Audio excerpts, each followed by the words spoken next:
WhatsApp ভাতার বৃন্দগণ, আমি ইয়াসিন আলিফ তোমাদের জন্য একটা নতুন ভিডিও নিয়ে আসলাম। এবং বন্ধুরা, আজকের ভিডিওর টপিক হচ্ছে মাইনক্রাফট গেমের হিরোবাইন সম্পর্কে। মাইনক্রাফট গেমটি খুবই একটা জনপ্রিয় গেম। এই গেমটি আমাদের জীবনে একটা আলাদা জায়গা করে নিয়েছে। অনেক নতুন নতুন গেম এসেছে, আবার চলেও গেছে, কিন্তু মাইনক্রাফট সেই মাইনক্রাফটই আছে। মাইনক্রাফট গেমের জায়গা কোনো গেমই নিতে পারবে না। মাইনক্রাফট গেমটি যেরকম পুরো পৃথিবীতে অনেক জনপ্রিয়, সেরকমভাবে এই গেমটির অনেক জনপ্রিয় রহস্য আছে। মাইনক্রাফটের রহস্যগুলোকে নিয়ে অনেকেই কথা বলতে চায়, আবার অনেকেই বলতে চায় না। অনেকেই এই রহস্যগুলোকে দেখে আবার না দেখার চেষ্টা করে। এবং মাইনক্রাফট গেমের মধ্যে এরকমই একটা ক্যারেক্টার বা গল্প হচ্ছে হিরোব্রাইনের গল্প, যা অনেক বছর ধরে ইন্টারনেটে ছড়িয়ে ছিটিয়ে আছে। এবং এটাকে বর্তমানে একটা আরবান লেজেন্ডও বলা হয় বা একটা লোককথা বলা হয়, যা সত্য না মিথ্যা তা এত বছর পরও জানা যায়নি। যাই হোক বন্ধুরা, আজকের এই ভিডিওটির মধ্যে আমরা মাইনক্রাফট গেমের হিরোব্রাইনের অজানা গল্প নিয়ে আলোচনা করব। এবং ভিডিওটি দেখতে দেখতে তোমার যদি ভিডিওটি ভালো লাগে এবং তোমার যদি মাইনক্রাফট গেমটি পছন্দ হয়ে থাকে, তাহলে ভিডিওটি লাইক করে সাপোর্ট করো। তোমাদের ভালো সাপোর্ট পেলে আমি এরকম ভিডিও আরও নিয়ে আসবো। এবং মাইনক্রাফট গেমাররা অবশ্যই কমেন্টে বলো যে আরবান লেজেন্ড হিরোব্রাইনকে দেখতে কিরকম, এ না বি না সি। তোমাদের মধ্যে যে কোনো একজন লাকি উত্তরদাতা বা কমেন্টকারীকে এই ভিডিও নিচে পিন করা হবে এবং আমার চ্যানেলে শাউট আউট দেওয়া হবে। এ কারণে তোমরা তোমাদের কাজে লেগে যাও এবং আমি আমার কাজ শুরু করি। এবং বন্ধুরা, অনেক কথা বলে ফেললাম, তো বেশি কথা না বলে let's start the super fictions.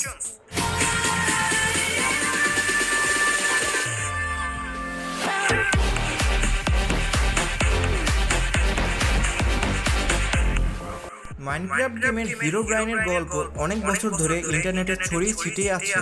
কিন্তু হিরোব্রাইনের গল্প প্রথম ইন্টারনেটে বা ইতিহাসে আসে 2010 সালে আগস্ট মাসে। একজন মাইনক্রাফট প্লেয়ার তার এক্সপিরিয়েন্স শেয়ার করে ইন্টারনেটে, এবং গল্পটি কিছুটা এরকম ছিল। তো রিসেন্টলি আমি মাইনক্রাফট গেম খেলা শুরু করি এবং মাইনক্রাফট গেমের মধ্যে নিউ ওয়ার্ল্ডে স্পন্ড হই সিঙ্গেল প্লেয়ার মোডের মধ্যে। প্রথম দিকে আমার সবকিছু নর্মালি লাগতেছিল এবং আমি আমার মতো করে মাইনক্রাফট গেমটি খেলতে থাকি। ওই কমন কাজ যেটা সবাই করে, গাছ টাছ কাটতে থাকি এবং ওয়ার্ক বেঞ্চ তৈরি করতে থাকি। প্রথম দিকে সবকিছু ঠিকই ছিল, কিন্তু আস্তে আস্তে কিছু অদ্ভুত ব্যাপার লক্ষ্য করতে থাকি। আস্তে আস্তে গেমের মধ্যে চারপাশে সাদা হতে থাকে এবং দূরের কিছু আমি দেখতে পাচ্ছিলাম না। যেরকম হয় না সকালবেলা কুয়াশার মধ্যে আমরা দূরের কিছু দেখতে পাই না, ঠিক একইভাবে। এবং আমার কম্পিউটারও অত ভালো ছিল না, তাই রেন্ডার ডিস্টেন্স অনেক কম দিয়ে রেখেছিলাম।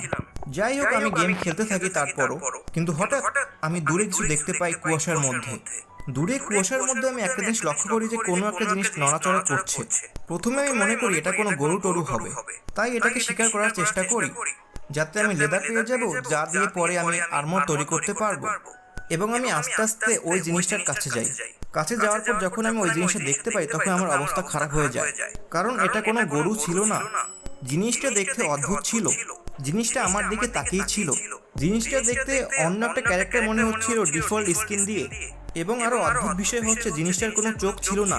এবং অ্যাজ ইউজুয়াল মাইনক্রাফট গেমের মধ্যে প্রত্যেকটা জিনিসের যেরকম নাম লেখা থাকে না, কিন্তু ওই জিনিসটার কোনো নাম নেই। এরকম কোনো জিনিস হওয়ার কথাই নেই, কারণ এরকম জিনিস শুধু মাইনক্রাফটের মাল্টিপ্লেয়ার গেমে হতে পারে। এরপর আমি ডাবল চেক করি, কিন্তু সত্যি ভাই এটা সিঙ্গেল প্লেয়ার গেম ছিল, মাল্টিপ্লেয়ার মোড ছিল না।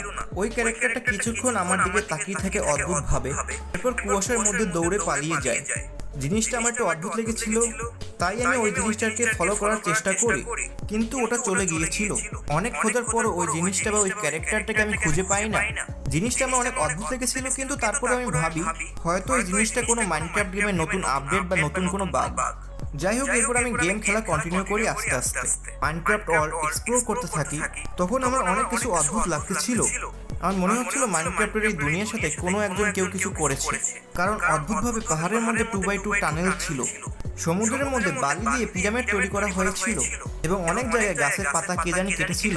আমি জানতাম মাইনক্রাফট গেমের মধ্যে এরকম কোনো জিনিসই বাই ডিফল্ট থাকতো না। যাই হোক, আমার বারবার মনে হচ্ছিল গেমের মধ্যে আমার সাথে কেউ ছিল। সবসময় মনে হচ্ছিল কুয়াশার মধ্যে দূরে কোনো একটা লোক দাঁড়িয়ে আছে, কিন্তু যতবারই আমি জিনিসটা চেক করি সেখানে আমি কোনো কিছুই পাই না। যাই হোক, এরপর আমি গেমটাকে সেভ করে ক্লোজ করে ফেলি ও পরে আমি মাইনক্রাফটের ডিসকাশন ফর্মে যাই, যেখানে সবাই আলোচনা করে। এবং সেখানে আমি চেক করি যে আমার মতো কেউ মাইনক্রাফট গেমের মধ্যে সিঙ্গেল প্লেয়ার মোডে এরকম চোখ ছাড়া কোনো প্লেয়ার বা ক্যারেক্টার দেখেছি কিনা। কিন্তু ওয়েবসাইটের মধ্যে এরকম রিলেটেড কোনো কিছুই আমি খুঁজে পাই না। এরপর আমি মনে করি হয়তো আমার একলার সাথে এই জিনিসটা হয়েছিল। যাই হোক, এরপর আমার সাথে যা যা হয়েছে তা নিয়ে আমি একটা পোস্ট করি ওয়েবসাইটের মধ্যে, কিন্তু 5 মিনিট পর ওয়েবসাইট থেকে আমার পোস্টটিকে ডিলিট করে দেওয়া হয়। তারপর আমি আবারও একটা পোস্ট করি, কিন্তু ওই পোস্টটাকে আবারও ডিলিট করে দেওয়া হয় এবং সাথে সাথেই আমার একটা মেসেজ আসে। ইউজারের নাম ছিল হিরো ব্রাইন এবং মেসেজের মধ্যে শুধু একটা শব্দই লেখা ছিল, স্টপ। তারপর আমি হিরো ব্রাইনের প্রোফাইলের উপরে ক্লিক করি, কিন্তু সেখানে এরর 404 নট ফাউন্ড শো করে। এর মানে ওয়েবসাইটের মধ্যে হিরো ব্রাইন নামে কোনো প্রোফাইলই ছিল না। এর কিছুদিন পর আমাকে একজন একটা ইমেল পাঠায়। ইমেলের মধ্যে লেখা ছিল, মাইনক্রাফটের ওয়েবসাইটের মধ্যে অ্যাডমিন এবং মডারেটররা আমাদের পার্সোনাল মেসেজ পড়তে পারে, এ কারণে আমার নিজের সেফটির জন্য আমি তোমাকে ইমেল পাঠাই।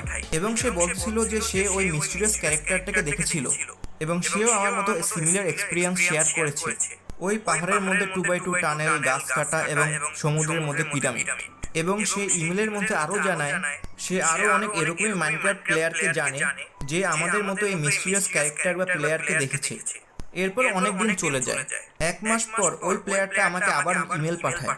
সে জানায় আমি এই জিনিসটাকে নিয়ে অনেক রিসার্চ করেছি এবং আমি জানতে পেরেছি হিরো ব্রাইন নামে একটা সুইডিশ গেমার ছিল যে নাকি মাইনক্রাফট যে তৈরি করেছে বা মাইনক্রাফটের ডেভেলপার নচের ছোট ভাই ছিল।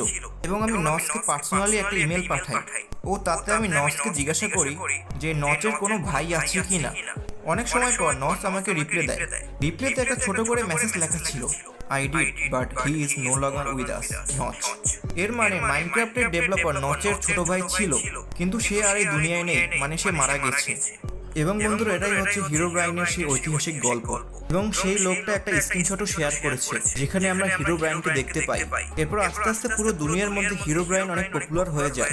অনেক মাইনক্রাফট প্লেয়াররাই ক্লেম করতে থাকে যে সে হিরো ব্রাইনকে দেখেছে। মাইনক্রাফট কোম্পানি কোনো সময় সরাসরি উত্তরও দেয়নি হিরো ব্রাইন সম্পর্কে। যাই হোক, 2011 সালের পর থেকে মাইনক্রাফটের যতগুলো প্যাচ বা আপডেট এসেছে তার মধ্যে সবসময় একটা লাইন লেখা থাকে, হিরো ব্রাইন রিমুভড। এর মানে কি হিরো ব্রাইন কি সত্যি গেমের মধ্যে ছিল? এবং হিরো ব্রাইন যদি সত্যি গেমের মধ্যে থাকে তাহলে বারবার এটাকে রিমুভ করা লাগে কেন? কারণ মাইনক্রাফটের প্রত্যেকটা আপডেটের মধ্যে হিরো ব্রাইন রিমুভ লেখা থাকে। যাই হোক, এছাড়া মাইনক্রাফটের ওয়েবসাইটের মধ্যে, মাইনক্রাফটের অফিসিয়াল ফেসবুক পেজের প্রোফাইল পিকচারের মধ্যে এবং মাইনক্রাফটের অনেক গেম পোস্টারের মধ্যে হিরো ব্রাইনকে দেখা যায়। তাহলে এর মানে কি দাঁড়ায়? হিরো ব্রাইন কি সত্যি আছে বা ছিল? আর যদি সত্যি থাকে তাহলে এটাকে থামানো যাচ্ছে না কেন? কারণ এটা শুধু একটা গেম। যাই হোক বন্ধুরা, এটাই হচ্ছে মাইনক্রাফটের সেই ঐতিহাসিক গল্প, বা তোমরা এটাকে গেমের দুনিয়ায় আরবান লেজেন্ডও বলতে পারো। যার মানে এটা ইতিহাসের সাথে মিশে আছে, কিন্তু এটা সত্যি না মিথ্যা তা কেউ জানে না। যেরকম বিগফুট, মনস্টার, এরকম অনেক কিছুই আছে এই দুনিয়ার মধ্যে যা আরবান লেজেন্ড নামে পরিচিত, যা ইতিহাসে আছে, যা নাকি এখনো মানুষ দেখে কিন্তু তার কোনো প্রমাণ নেই। এই জিনিসগুলো অনেক মানুষ বিশ্বাস করে, আবার অনেক মানুষ বিশ্বাস করে না। অনেক মানুষ এই জিনিসগুলো দেখতে পায়, অনেক মানুষ দেখতে পায় না। তোমাদের কি মত তা নিচে অবশ্যই জানাও। যাই হোক।